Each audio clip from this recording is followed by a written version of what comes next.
daily consumption of neem leaves. Turmeric is anyway available. Now they are making what is called as nano-turmeric, where the absorption rate is way higher than the normal turmeric, which also greatly enhances your immune system. Next question is from Manisha.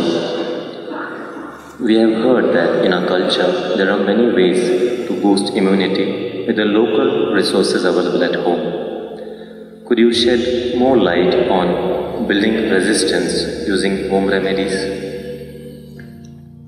Well, building up immunity is not going to happen overnight, this we must know. Generally, I believe, for a variety of reasons, looking at the lifestyles, looking at the food patterns, I think this must be checked, this must be medically checked.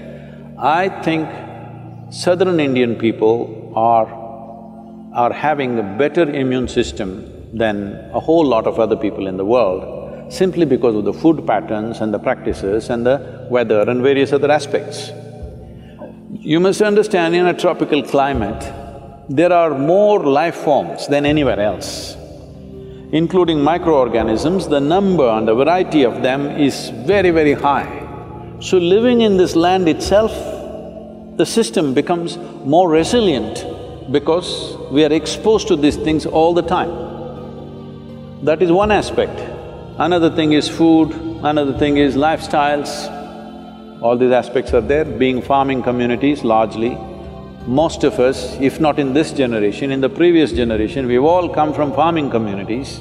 So people lived on the land, that itself gave them enormous strength.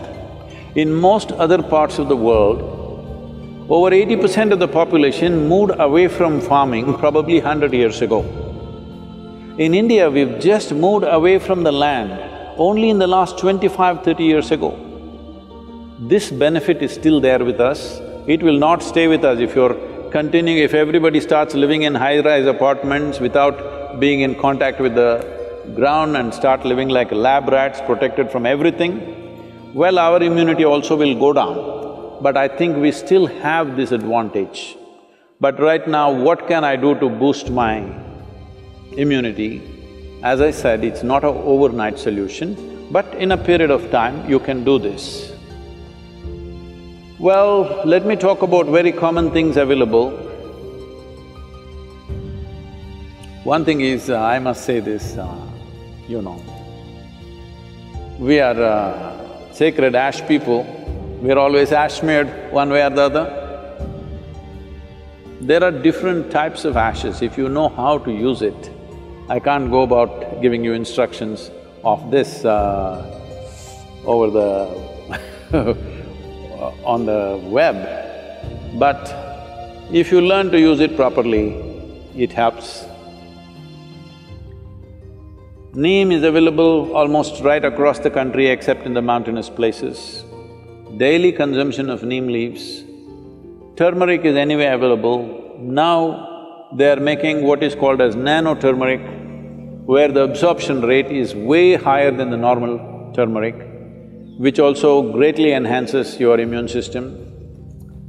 If you soak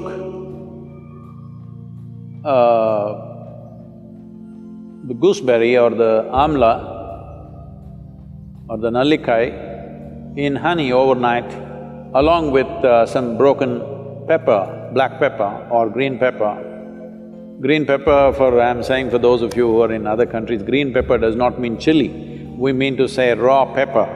The peppercorn, when it's raw, which you might not have seen in most parts of the world, here it's common for us, it's available.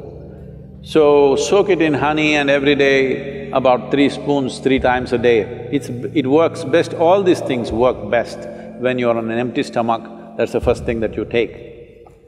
If you do these things, you can see a significant increase in your immune system. I would say in 4 to 8 weeks, one can see significant betterment of one's immune system. There are yogic practices which are hard to teach, but right now, just doing a chant and doing Isha Kriya, this will also enhance your immune system. Let this be very clear that this is not treatment for coronavirus, nor is it a prevention. I did my chant, so I go and do irresponsible things. It's not going to work like that. These are things you do over a period of time and strengthen your system, that the next virus that comes, you may be in a little better place to handle. That is if you're there. Yes, don't take this lightly. Do not take this lightly. Right now, it is a challenge for every one of us to stay alive through this period. That's what it means. Do not think it's some remote thing that happens to somebody else in China or Italy. Right now, if you stay alive through these 6 to 8 months, that means we have handled this responsibly. If every one of us stay alive, that means we are good.